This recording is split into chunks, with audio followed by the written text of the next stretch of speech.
Участники зорницы из Дагестана усиленно подтягиваются на перекладине. Это одно из базовых силовых упражнений, входящих в программу этой военно-спортивной игры. Кроме этого, участники прыгали, бегали, состязались в точности стрельбы из пневматической винтовки и других упражнений, необходимых для формирования практических навыков, которые пригодятся будущим солдатам. Чтобы поучаствовать в этих соревнованиях, спортсмены собрались со всего Северного Кавказа. И они радуются, что это произошло в преддверии юбилея Великой Победы. Об этих военно-патриотических играх в Зорницах мы, конечно, слышали, так как она начиналась еще с советских времен. И когда нам предложили это в университете, мы были очень рады, и это была для нас честь поучаствовать в этих играх в честь юбилея Победы.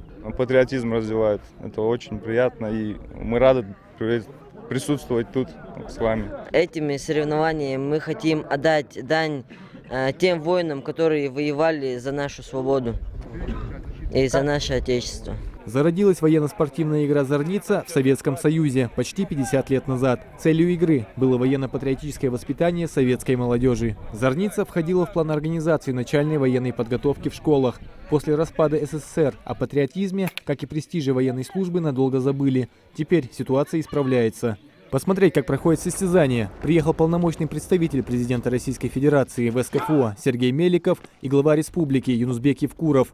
На плацу высоких гостей встречали каратисты-десантники с показательным выступлением.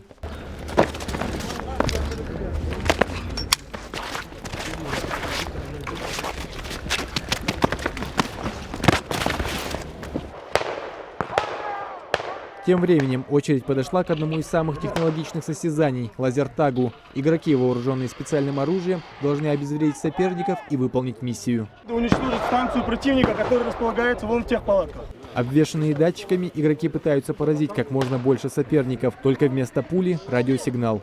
Военно-тактическая игра, изначально она появилась в США для тренировки спецподразделений, но в данный момент в России тоже для тренировки как спецподразделений, так и просто в гражданском использовании, как вот в данный момент она используется активно.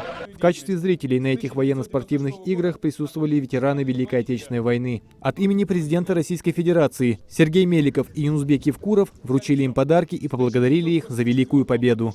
Безусловно, сегодняшние успехи вас, дорогие ребята, они посвящены тем людям, которым сегодня будут вручаться медали от имени президента Российской Федерации. Нашим глубокочтимым ветеранам. И они должны понимать, что сегодня вы, стоящие в строю, являетесь продолжателями их побед, их заслуг, как на фронте, так и в труде. Тем временем были подведены итоги двухдневных соревнований.